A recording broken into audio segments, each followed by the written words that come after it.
दोस्तों, सबसे पहले हमारे एस्ट्रो आर्टिस्ट एचपी चैनल को सब्सक्राइब करें और बेल आइकॉन पर क्लिक करना ना भूलें ताकि आपको हमारी लेटेस्ट वीडियोस की नोटिफिकेशन मिल सके।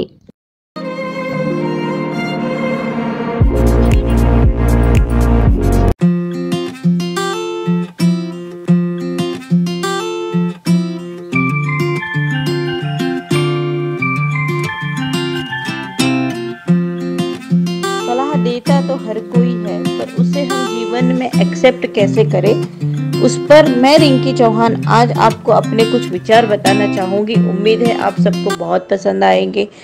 तो कहानी ऐसे थी कि एक बार एक आदमी अपने छोटे से बालक को लेकर एक घने जंगल से जा रहा था।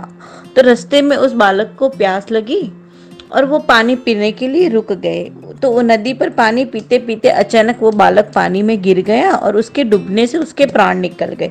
वो आदमी बड़ा दुखी होकर वहीं विलाप करने लगा और इसका विलाप सुनते कुछ वहाँ के जंगली जानवर उसके पास आए और पूछने लगे कि क्या हो गया।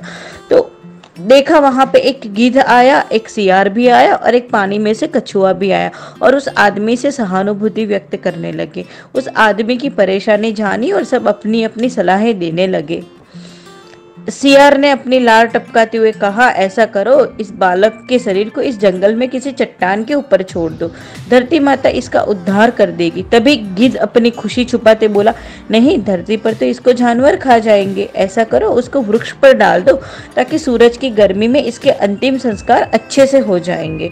उन दोनों की बात सुनकर कछुआ भी अपनी भूख छुपाते हुए बोला, नहीं, आप इन दोनों की बातों में मत आना। इस बालक की जान पानी में गई है, आप इसीलिए इस बालक की नदी में बहा दो।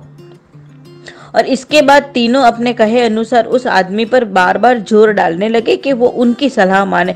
तभी उस आदमी ने अपने विवेक का सहारा लिया और उन तीनों से कहा, मैं तुम तीनों की सहानुभूति भरी सलाह में तुम्हारे स्वार्थ की गंध आ रही है। सियार चाहता है कि मैं इस बालक को जमीन पर छोड़ दूं ताकि उसको वो आराम से खा सके, और गिद्ध, तुम इसे किसी पेड़ पर इसलिए डालना चाहते हो ना कि तुम वहीं बैठ के उसको आराम से खा सको, और कछुआ, तुम नदी में रहते हो इसलिए नदी में अपनी दावत का इंतजाम कर रहे हो।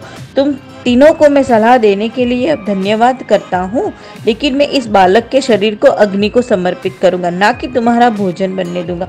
यह सुनकर वो तीनों अपना सा मुंह लेकर वहां चले गए। दोस्तों, जरूरी नहीं है कि हर व्यक्ति आपको स्वार्थ भली सलाह ही देगा, लेकिन आज के इस कॉम्पिटिटिव युग में हम अगर अपने विवेक की छलनी से किसी को सलाह को छान ले तो ज़्यादा सही रहेगा।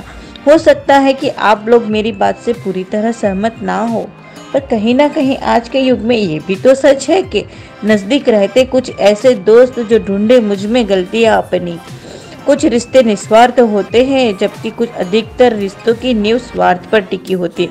हम जो प्रोफेशनल रिलेशन बनाते हैं वो अधिकतर आदान प्रदान या यूं कहो कि एक दूसरे से अपने फायदे की बुनियाद पे टिके रहते हैं। मेरे कहने का मतलब ये नहीं है कि सभी रिश्तों के पीछे स्वार्थ होता है, लेकिन हाँ, आज की दुनिया में अधिकतर इंसान अपना फायदा देखकर ही रिलेशन बनाते हैं। तो दोस्तों, कई बार ऐसा होता है कि हम किसी दुविधा में फंस जाते हैं और हमें किसी के राय के लेने की ज़रूरत पड़ जाती है। तब हमें अपने आसपास के लोगों को उस बारे में सलाह मशवरा करते कि हम क्या करना चाहिए और क्या नहीं। कई बार उनकी राय हमें सही मार्ग तो दिखाती है, तो कई बार बहुत हमारे नुकसान का सबब भी बन जाती है। अगर आप माता पिता, भाई बहन, सच्चे दोस्त आदि निस्वार्थ रिश्तों जो कि आपको सही राह देते हैं तो छोड़ दे बाकी अधिकतर समाज के और वर्क प्लेस की लोगों की सलाह लेने का। अपना विवेक बना के ले। कई बार ऐसी सलाह देने वाले का स्वार्थ भी उनकी सलाह में छुपा रहता है, इसलिए सुने सबकी पर माने अपने विवेक और अंतरात्मा की। दोस्तों, आपको हमारा ये वीडियो पसंद आया हो तो प्लीज लाइक करें, सब्सक्राइब करें और धन्यवाद। आपका दिन शुभ रहे।